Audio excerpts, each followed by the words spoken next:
लेकर गुरजिंदर सग्गू के साथ मैं हूं चिन्मय दीक्षित।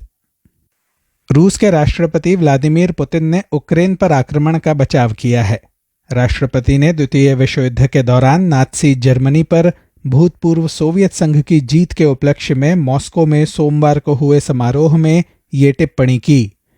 राष्ट्रपति पुतिन ने कहा कि हम कई पश्चिमी सैन्य सलाहकारों का शामिल होना और नाटो देशों द्वारा अत्याधुनिक अस्त्र प्रदान करना देख रहे थे। इसने खतरे को और बढ़ा दिया। रूस को निर्णायक प्रतिक्रिया देनी पड़ी। ये आवश्यक, समयानुकूल और अपरिहार्य निर्णय था। अटकलें लगाई जा रही थीं कि पुतिन घोषणा करेंगे कि देश युद्ध काल में है, लेकिन उन्होंने ऐसा नहीं किया। मॉस्को ने उक्रेन पर आक्रमण को एक विशेष सैन्य अभियान करार दिया है। पुतिन ने दावा किया कि दिसंबर में नाटो सदस्य देशों के समक्ष रखा गया उनका सुरक्षा प्रस्ताव खारिज कर दिया गया था। उन्होंने जोर देकर कहा कि वास्तव में पश्चिमी देश रूस को दंडित कर रहे हैं। पुतिन के वक्तव्य से पहले उक्रेन के राष्ट्रपति वोलोदिमीर ज़ेलेंस्की ने अपना युद्ध घोष जारी किया। उन्होंने कहा कि उनके लोग नई विजय के लिए लड़ रहे हैं। ज़ेलेंस्की ने कहा कि मार्ग कठिन होगा, लेकिन उक्रेन की विजय पर उन्हें कोई संदेह नहीं है। उन्होंने कहा कि कोई भी आक्रांता हमारी स्वतंत्र भूमि में जड़ें नहीं जमा सकता। जापान के प्रधानमंत्री किशिदा फुमियो का कहना है कि जापान वर्तमान स्थिति का अध्ययन कर रूसी तेल आयात की चरणबद्ध समाप्ति के तरीके पर निर्णय लेगा। सोमवार को G7 देशों के ऑनलाइन शिखर सम्मेलन में सैद्धांतिक रूप से रूसी तेल प्रतिबंधित करने की जापान की घोषणा के कुछ घंटों बाद किशिदा ने संवाददाताओं को संबोधित किया। प्रधानमंत्री ने कहा कि G7 देशों और उक्रेन ने अपनी एकजुटता की फिर से पुष्टि की है। उन्होंने कहा कि रूसी तेल पर निर्णय लेना जापान के लिए अत्यंत कठिन है, क्योंकि जापान अपने अधिकांश ऊर्जा स्रोतों के लिए आयात पर निर्भर है। लेकिन किशिदा ने साथ ही ये भी कहा कि G7 देशों की एकता अब किसी भी चीज से अधिक महत्वपूर्ण है और उन्होंने ये निर्णय G7 के वक्तव्य के अनुरूप लिया है। पिछले वर्ष जापान का कच्चे तेल के कुल आयात का केवल 3.6% ही रूस से आया था। हालांकि ये मात्रा कम है, लेकिन जापानी अधिकारी इसे देश की ऊर्जा स्रोत विविधता रणनीति का एक महत्वपूर्ण अंग मानते हैं। उन्हें आशंका थी कि उक्रेन पर रूस के आक्रमण के तुरंत बाद आयात प्रतिबंधित करने से जापान की ऊर्जा सुरक्षा खतरे में आ सकती है। प्रधानमंत्री ने कहा कि वर्तमान स्थिति के आधार पर जापान विचार करेगा कि रूसी तेल आयात कम करना कब से आरंभ किया जाए और आयात कब बंद किया जाए। उन्होंने कहा कि आयात की चरणबद्ध समाप्ति के उपाय लागू करने में जापान को समय लगेगा। रूस के सुदूर पूर्व में सखालिन 1 और सखालिन 2 तेल और प्राकृतिक गैस परियोजनाओं पर प्रधानमंत्री ने कहा कि जापान इनमें अपनी हिस्सेदारी बरकरार रखेगा। उक्रेन पर आक्रमण का तीसरा महीना चल रहा है। पूर्वी क्षेत्र में युद्ध विशेष रूप से घमासान होता जा रहा है और मरने वालों की संख्या बढ़ती जा रही है।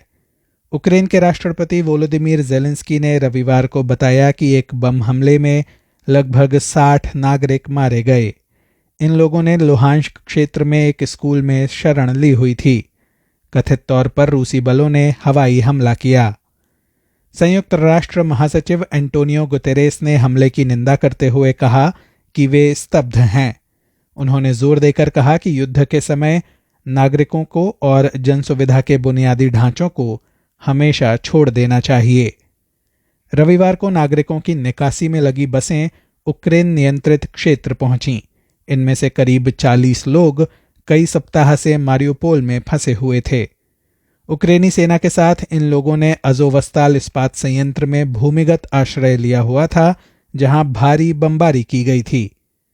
रूस और उक्रेन का कहना है कि सभी नागरिक अब संयंत्र से सुरक्षित बाहर निकल चुके हैं, लेकिन शहर में उक्रेनी बलों के इस अंतिम गढ़ से उक्रेनी लड़ाकों ने रविवार को बताया कि यहां कोई संघर्ष विराम नहीं हुआ है। उन्होंने घायल जवानों की सहायता की याचना की।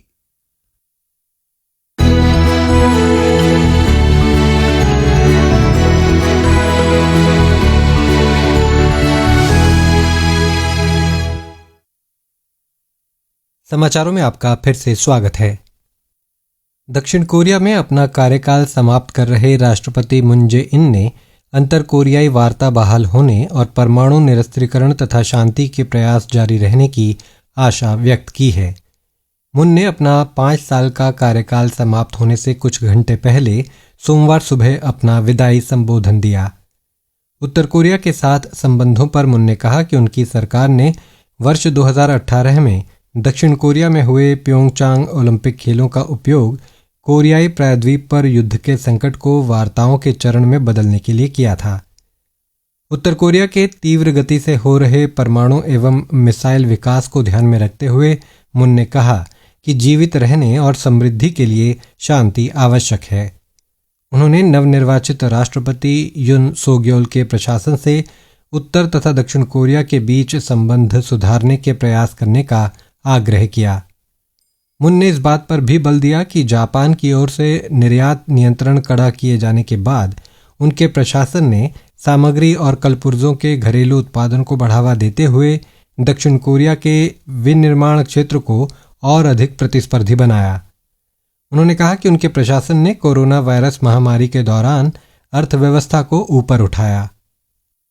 जापान के विदेश मंत्री हायाशी योशिमासा दक्षिण कोरिया की 2 दिवसीय यात्रा पर हैं, जिस दौरान वो नवनिर्वाचित राष्ट्रपति यून सोग्योल के शपथ ग्रहण समारोह में शामिल होंगे। जून 2018 के बाद जापान के किसी विदेश मंत्री की ये पहली दक्षिण कोरिया यात्रा है। हायाशी प्रधानमंत्री किशिदा फुमियो के विशेष दूत के रूप में मंगलवार के समारोह में भाग लेंगे। हायाशी की यून और उनके नए प्रशासन के प्रमुख सदस्यों से मिलने की व्यवस्था भी की जा रही है। यून ने दोनों देशों के बीच संबंध सुधारने की इच्छा व्यक्त की है। माना जाता है कि आपसी संबंध अब तक के सबसे बुरे दौर से गुजर रहे हैं। प्रस्थान से पहले हायाशी ने संवाददाताओं से कहा कि विशेष रूप से युद्धकालीन श्रम मुद्दे और कंफर्ट वुमेन कहलाए जाने वाली महिलाओं से संबद्ध मुद्दे सहित कई मामलों को लेकर द्विपक्षीय संबंध तनावपूर्ण बने हुए हैं, लेकिन उन्हें इसी तरह अनसुलझे नहीं छोड़ा जाना चाहिए। उन्होंने ये भी कहा कि उनकी यात्रा इन मुद्दों पर जापान के दृढ़ रुख को प्रत्यक्ष रूप से स्पष्ट करने तथा दक्षिण कोरिया की नई सरकार के साथ निकट संवाद स्थापित करने का और दक्षिण कोरिया के साथ अच्छे संबंध बहाल करने का एक महत्वपूर्ण अवसर है। टोक्यो महानगर सरकार ने सोमवार को राजधानी में कोरोना वायरस के 3011 नए मामलों की पुष्टि की। दैनिक आंकड़ा पिछले सोमवार के मुकाबले 608 अधिक है और साप्ताहिक वृद्धि का ये लगातार तीसरा दिन है। महानगर अधिकारियों के अनुसार राजधानी में कृत्रिम श्वास यंत्रों या हृदय फेफड़ा एक्मो मशीनों पर आश्रित गंभीर रोगियों की संख्या 7 रही, जो रविवार से 1 कम है। इसी के साथ NHK वर्ल्ड जापान की हिंदी सेवा से समाचारों का ये अंक समाप्त होता है।